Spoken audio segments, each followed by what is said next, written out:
મિત્રો નવકાર ગ્રુપ શાળાની અંદર આપનું સ્વાગત છે। આજે આપણે ધોરણ 10નું પ્રકરણ 1નો અભ્યાસ કરીશું। તો વિજ્ઞાનની અંદર પહેલું પ્રકરણ રાસાયણિક પ્રક્રિયા અને સમીકરણો છે। પ્રકરણ કુલ 4 ગુણનું છે। તમને 3 ગુણનો એક પ્રશ્ન પૂછાશે બોર્ડની અંદર અને 1 ગુણનો એક પૂછાશે, એટલે ટોટલ 4 ગુણ આ રીતે થશે। રાસાયણિક પ્રક્રિયા એટલે શું એને સમજવા માટે સૌથી પહેલાં આપણે પ્રસ્તાવનાને વ્યવસ્થિત રીતે સમજવી પડશે। પ્રસ્તાવના કઈ રીતે યાદ રાખીશું? યાદ રાખવાની જરૂર નહીં, આપણે સમજવાની છે કે આપણા રોજિંદા જીવનમાં આપણી આજુબાજુ ઘણા બધા ફેરફાર થાય છે, ઘણા બધા। દૂધ હોય એને તમે વાતાવરણમાં ખુલ્લું મૂકી દો તો શું થાય એ તમને ખ્યાલ છે, ગરમ થઈ જાય અને ફાટી પણ જાય। લોખંડને હવાના સંપર્કમાં રાખો વધારે સમય સુધી તો એ કાટ લાગી જાય। દ્રાક્ષનું આથવણ એટલે સાહેબ દ્રાક્ષનું આથવણ શું? તો આથવણ એ પ્રક્રિયા છે જેના દ્વારા દૂધમાંથી દહીં બને ને દૂધનું આથવણ થયું કહેવાય। અને એ જ રીતે દ્રાક્ષના આથવણથી શું બને સાહેબ? તો આલ્કોહોલ બને। તો દ્રાક્ષનું આથવણ થવું, ખોરાકનું રંધાવવું, આપણું શ્વસન કરવું, આપણા શરીર દ્વારા એ ખોરાકનું પાચન કરવું, આ બધી જ પ્રક્રિયા રાસાયણિક પ્રક્રિયા છે ક્યાંક નહીં।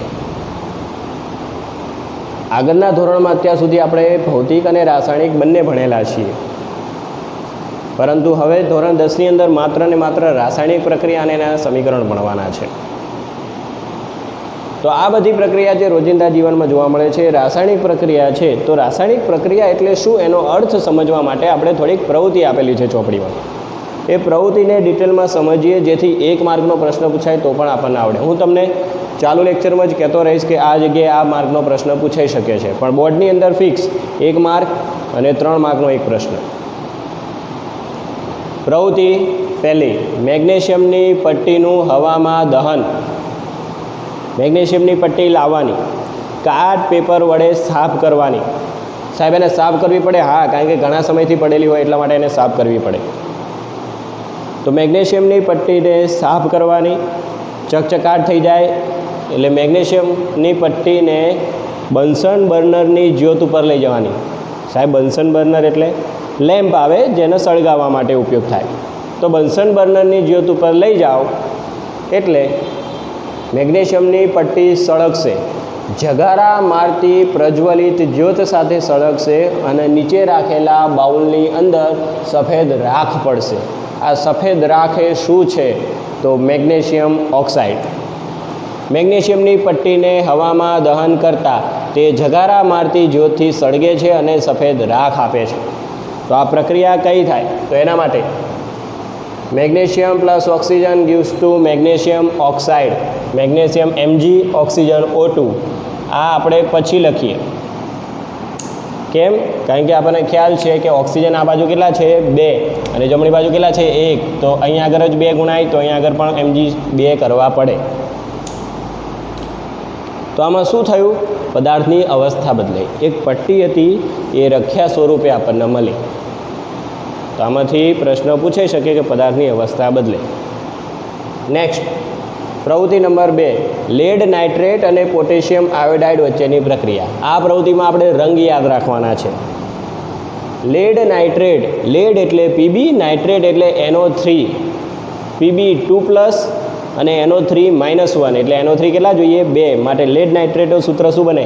PbNO3 twice. Potassium iodide, potassium એટલે K+ અને આયોડાઇડ એટલે I- KI।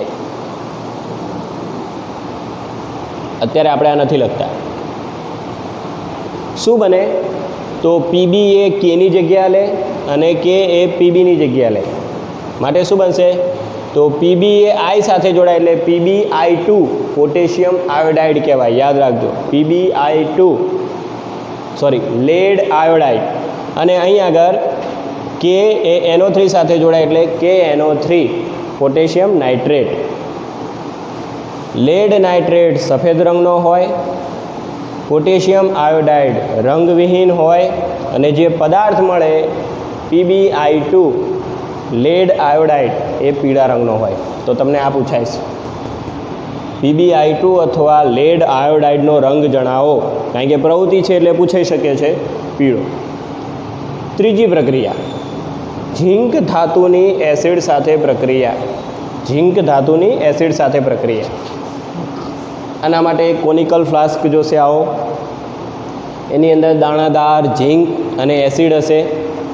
એ બંને વચ્ચે પ્રક્રિયા થઈને શું થાય તો ઝીંકના ટુકડા મંદ HCl કે H2SO4. HCl એટલે હાઇડ્રોક્લોરિક એસિડ અને H2SO4 એટલે સલ્ફ્યુરિક એસિડ સાથે પ્રક્રિયા કરીને H2 વાયુ ઉત્પન્ન કરે છે. અને તમે કોનિકલ ફ્લાસ્ક અડશો તો એ ગરમ થઈ ગયો છે. તો પ્રક્રિયા છે ઝીંક, એની પ્રક્રિયા કોની સાથે થઈ? Hydrochloric acid HCl. શું બન્યું તો Zn2 પ્લસ Cl-1 એટલે Cl કેટલા જોઈએ? 2. આ રીતે ઝીંક ક્લોરાઇડનું સૂત્ર બને ZnCl2 અને હાઇડ્રોજન તો 2 જ છૂટા થાય એટલે H2. હાઇડ્રોજન 2 છૂટા થાય એટલે અહીંયા આગળ કેટલા વડે ગુણવા પડ્યા? 2 વડે. તો આ 3 પ્રક્રિયાની અંદર શું શીખવા મળ્યું આપણને? તો આ 3 પ્રક્રિયા પછી એવો પ્રશ્ન પૂછાય કે રાસાયણિક પ્રક્રિયામાં કેવા કેવા ફેરફાર થઈ શકે છે.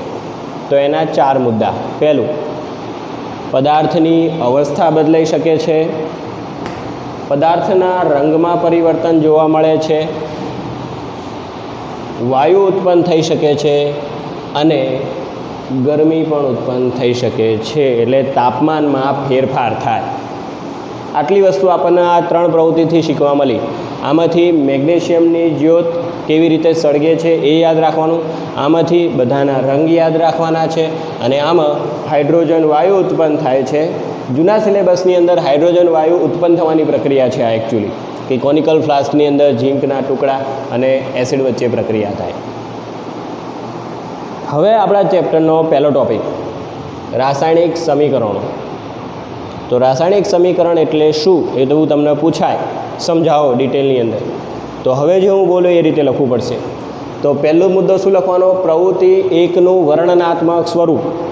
મેગ્નેશિયમની પટ્ટીને હવાની હાજરીમાં ઓક્સિજન સાથે પ્રક્રિયા કરીને તેનું દહન થઈને સફેદ પદાર્થ મેગ્નેશિયમ ઓક્સાઇડ મળે છે. કેટલું મોટું થઈ ગયું વિચારવા. દર વખતે દરેક પ્રક્રિયાને દુનિયાની આવી રીતે યાદ રાખવું શક્ય નથી, એટલા માટે એને સંક્ષિપ્તમાં યાદ રાખવી પડે. તો એને સંક્ષિપ્તમાં દર્શાવવા માટે જે સંકેતનો ઉપયોગ થાય એને કહેવાય રાસાયણિક સમીકરણ. જેમ કે Mg+O2 gives to MgO. અને અહીંયા આગળ ઓક્સિજન 2 વડે ગુણ્યા તો અહીંયા આગળ મેગ્નેશિયમને પણ 2 વડે ગુણવા પડે. પ્રક્રિયામાં ભાગ લેતા પદાર્થોને પ્રક્રિયકો કહેવાય, જે ડાબી બાજુ હોય. અને પદાર્થ પ્રક્રિયાના અંતિમ ફળ સ્વરૂપે જે મળે એને શું કહેવાય? નિપજ કહેવાય. તો ડાબી બાજુ પ્રક્રિયક, જમણી બાજુ નિપજ. તો પ્રક્રિયકો કોને કહેવાય? જેમની વચ્ચે પ્રક્રિયા થાય અને નિપજ એ સમીકરણનો અંતિમ પદાર્થ મળે. પ્રક્રિયક અને નિપજની વચ્ચે એક તીરનું નિશાન કરવામાં આવે છે. આ તીરનું નિશાન એ પ્રક્રિયાની દિશા દર્શાવે છે. પ્રક્રિયક અને નિપજ કદાચ વધારે હોય, પ્રક્રિયકો 2 કે 3 વધારે હોય, આપણી પ્રક્રિયામાં કેટલા છે? 2. તો તેમની વચ્ચે શું મૂકવું પડે? પ્લસ. એડિશન થાય એટલા માટે એમને પ્લસ મૂકવું પડે. અને ફરીવાર તીરની નિશાની કઈ બાજુ હોય છે? ડાબી બાજુથી જમણી બાજુ, એટલે કે પ્રક્રિયકોથી નિપજ તરફ. યાદ રાખવાનું. જે આ એ તીરની નિશાની શું દર્શાવે છે? પ્રક્રિયાની દિશા દર્શાવે છે. આટલી વસ્તુ ફરીવાર કહું છું. પ્રવૃત્તિ 1નું વર્ણનાત્મક સ્વરૂપ, તેનું સંક્ષિપ્ત સ્વરૂપ સમીકરણ, પ્રક્રિયકોની વ્યાખ્યા, નિપજની વ્યાખ્યા, તીરની નિશાનીનું મહત્ત્વ. પ્રક્રિયક અને નિપજ વધુ હોય તો તે બંને વચ્ચે પ્લસ વપરાય છે. અસમતોલિત રાસાયણિક સમીકરણ વ્યાખ્યા જ ખાલી યાદ રાખવાની છે. એને કંકાલ સમીકરણ કહેવાય અથવા માળખાકીય સમીકરણ કહેવાય. તો સમીકરણમાં આપણે જોયું અમુક વાર ડાબી બાજુ અને જમણી બાજુ પરમાણુની સંખ્યા સમાન હોતી નથી. તો આવા સમીકરણને શું કહેવાય? અસમતોલિત રાસાયણિક સમીકરણ. દરેક તત્વના પરમાણુની સંખ્યા પ્રક્રિયામાં અસમાન હોય છે અથવા સરખી હોતી નથી. તો તેવા સમીકરણને શું કહેવાય? અસમતોલિત રાસાયણિક સમીકરણ, કંકાલ રાસાયણિક સમીકરણ અથવા માળખાકીય રાસાયણિક સમીકરણ કહે છે. હવે સમતોલિત સમીકરણનું મહત્ત્વ અને જરૂરિયાત. સાહેબ જરૂરી છે? તો હા, જરૂરી છે. અને એનું મહત્ત્વ શું? સાહેબ બંને એક જ ના કહેવાય, જરૂરિયાત અને મહત્ત્વ ના. તો મહત્ત્વ શું છે? પ્રક્રિયક અને નિપજના મોલ જાણી શકાય છે. મોલ આપણે ભણ્યા ધોરણ 9ની અંદર, મોલ બરાબર વજન ભાગ્યા અણુભાર. તો એ મોલ જાણી શકાય છે કે કેટલા મોલ પ્રક્રિયક વપરાયો અને કેટલા મોલ નિપજ મળી આપણને. નેક્સ્ટ, કેટલો જથ્થો વપરાય તે જાણી શકાય છે. એટલે કેટલા વજનમાં તમે પ્રક્રિયક વાપર્યો, સામે કેટલા વજનનો તમને જવાબ મળ્યો, એટલે કે નિપજ મળી. અને ભૌતિક સ્થિતિ, પદાર્થની અવસ્થા કેવી હોય, ઘન, પ્રવાહી, વાયુ, એ બધી જ વસ્તુ તમે જાણી શકો છો. ક્યારે? ત્યારે તમે સમીકરણનું સમતોલન કરો, અને સમતોલન કર્યા વગરનું દરેક સમીકરણ ખોટું. આ યાદ રાખજો, વિજ્ઞાનની અંદર સમતોલન જરૂરી છે. જરૂરિયાતની અંદર મેં ખાલી એક જ વાક્ય લખ્યું છે, દળ સંચયનો નિયમ જાળવવા માટે આની જરૂરિયાત છે. સાહેબ દળ સંચયનો નિયમ ધોરણ 9ની અંદર આવી ગયો કે રાસાયણિક પ્રક્રિયામાં પદાર્થનું સર્જન કે વિનાશ થતો નથી.